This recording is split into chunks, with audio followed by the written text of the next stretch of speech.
World Championship. Who will be the Rainmaster here at Motegi? Backwards Championship should get the whole shot. Zarco got away well too. Lorenzo tries to ride around the outside of Danilo Petrucci going in. Zarco and Petrucci need to be careful. Lorenzo as well. Dovizioso just passed Alex Espargaro. So Dovizioso up from 9th into 5th place. And Andrea Iannone still leads the way as they go through the second of the tunnel. We saw Lorenzo quick out of the traps in Mazzano in turn number 3, splashing his way past Marquez. Can he make it stick? He did do so much of the front running, didn't he, in Mazzano? Andrea Iannone now hunting down Johan Zarco.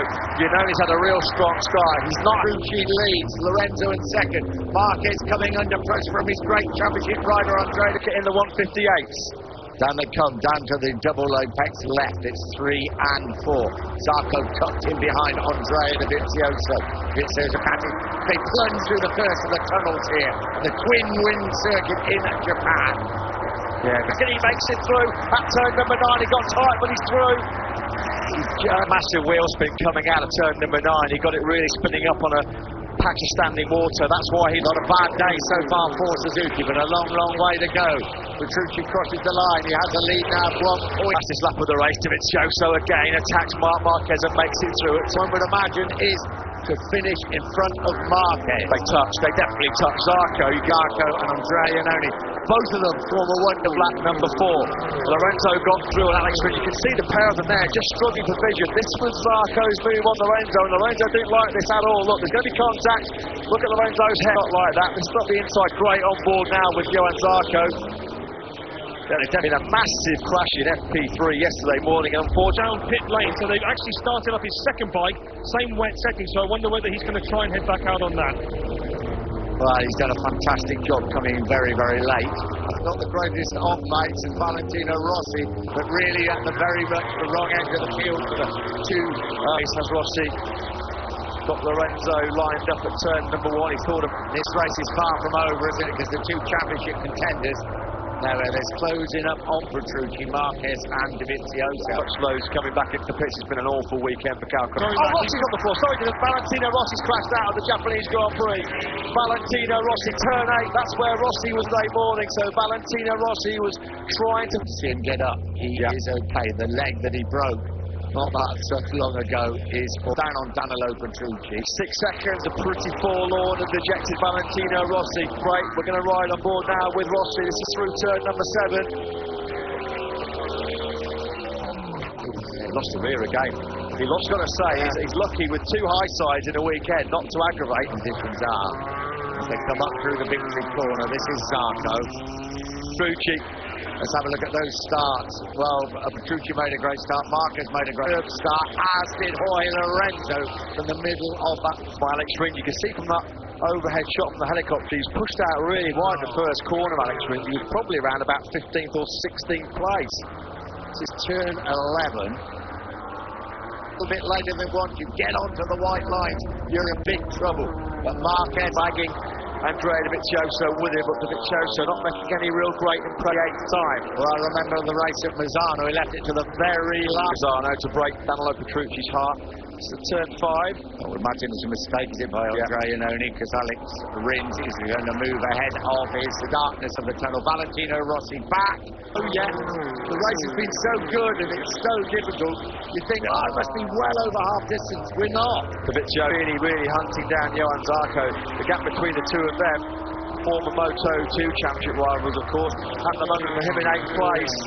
Back at the front, this is Danilo Petrucci. There are the two men. Well, 8. This is up at turn 1. Rins, point content at the moment to sit behind.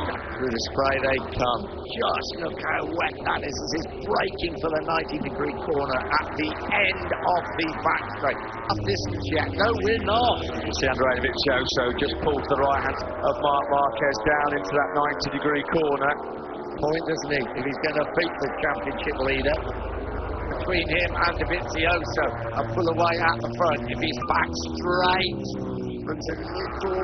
Will he have a go? This is the moment of the race. Is he going to get up the corner? Marquez has done it. There's nothing the right leg that Danilo Petrucci can do about leads here in Japan. That was a game of there on the brakes. Marquez then holds Petrucci off as well through turn number 12. Marquez then leads.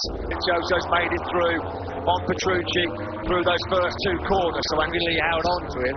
And now, will Marquez plan a new strategy, or would he just keep that pace up? What about Dovizioso? Is he absolutely on the limit? Hard. I tell you what, if he beats Marquez here in these conditions, you've got to think that championship is a long, long being decided. This was Marquez. Petrucci could do about it. Petrucci couldn't tip in. Marquez on the inside line. And are they fighting it out for the ultimate crown? The 2017. For these two will be a monumental moment in the World Championship. I thought he thought about it, do you? He edges ever so much. He's lining up all the time as well. There you go, 21 points will be the gap, but of course it would be a matter.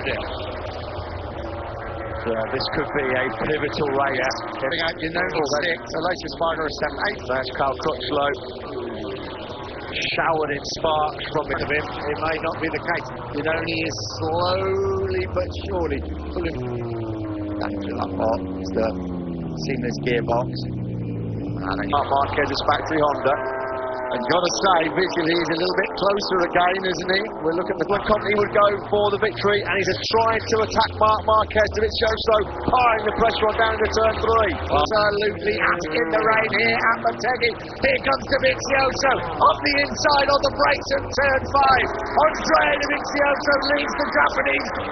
Dovizioso then strikes potentially a crucial blow. Showdown already once this year. Cashy Mines back to the Red Bull Ring in Austria. It came down to the final corner, and it was Dovizioso. The 90-degree corner, but Dovizioso is on the charge. Championship leader. It might not be what Honda won, but this is fantastic. The 158. Dovizioso immediately able to open up an advantage of almost 9/10 of a second. This was a crucial overtake on the brakes at turn 5. In fact, they've not had a top 6 all year, have they, Suzuki? So, winning that race at Silverstone in England, and here they are, right where they should be, in front of the bosses as well. I know they're all here watching, missing left. You wouldn't be surprised, would you? You would not be surprised. Just 4 to go here in Motegi. 6/10 of a second, the gap between Dovizioso and Marquez. Danilo, what a time to win in Japan. But you do know that Marquez... It's not over. It's not over. Marquez didn't just go for the stone-faced approach. Yeah, right down towards turn 9 they come. Marquez certainly has closed the gap on Andrea Dovizioso. Through the tunnel, back into the rain, up to the victory corner on the last lap. Marquez carries unbelievable pace through turns 12 in that third sector and the fourth sector this weekend, Marquez. And he's cut the kids on the inside of Dovizioso at turn 3. He picks up the Italian, ruthless as always. Right, what is Andrea Dovizioso looking when he took the lead at turn 5? He's not close enough this time round. Towards turn 6, he thought about it. He's not thinking about it. Dovizioso is through on one of the fastest corners at this circuit. Also at the 130 arc, he's holding firm as well through turn number 7. This is the last lap in Dovizioso from Marquez as they swing through turn number 8. Down towards turn 9 they come. The advantage. Here comes Marquez again. Marquez has got through at turn 9. There's nothing Dovizioso can do. He's entered the pits. Dovizioso, can he fight back at turn number 10? No, he can't. Is he going to be close enough to this time around? Oh, bit of a wobble on the brakes for Dovizioso. Pulls out of the spray, Marquez. But Marquez holds the advantage. Amazing laps left here in Japan. These two are leaving it all off. Dovizioso closes up onto the Ducati. This is where Marquez back at turn 5 to take the lead. Marquez and 4, 1 and 3/4 laps to go. Danny Pedrosa back in. Marquez and Andrea Dovizioso. Marquez really has got that hammer down now as they come through turn. Pulls out of the spray. Absolutely launches the Ducati. Waiting as he hits top gear over the crest down into that back with the front net. 1 lap and 3 corners to go here in Motegi. 0.8 kilometres to go here in Motegi. It's advantage Marquez as that Dovizioso could get past it. It's going to take a remarkable move by Dovizioso to clear of Andrea Dovizioso. In Misano, when it was a shootout between Marquez and Petrucci, is not close enough. can't close it down. Marquez is just on the oh, Marquez out of the seat. Marquez, big mistake as he came through. But he held on to it as he often does. Towards the hairpin they come. Time is running out for the chicane. Can Dovizioso get back the caddy rear tyre hooked up a slipstream? He's attacking up the inside of Marquez. Can he make it through? Dovizioso leads him. Just got through. He's through the tunnel. There's Marquez on the last lap in, but Austria. Marquez comes through the final corner. Is he going to run wide? Self-flagging Austria. Dovizioso has done it here in his fifth victory of the season. Dovizioso that reigns supreme for Suzuki in 4-6. Johan Zarco. What's your outlook of Marquez in a final lap showdown?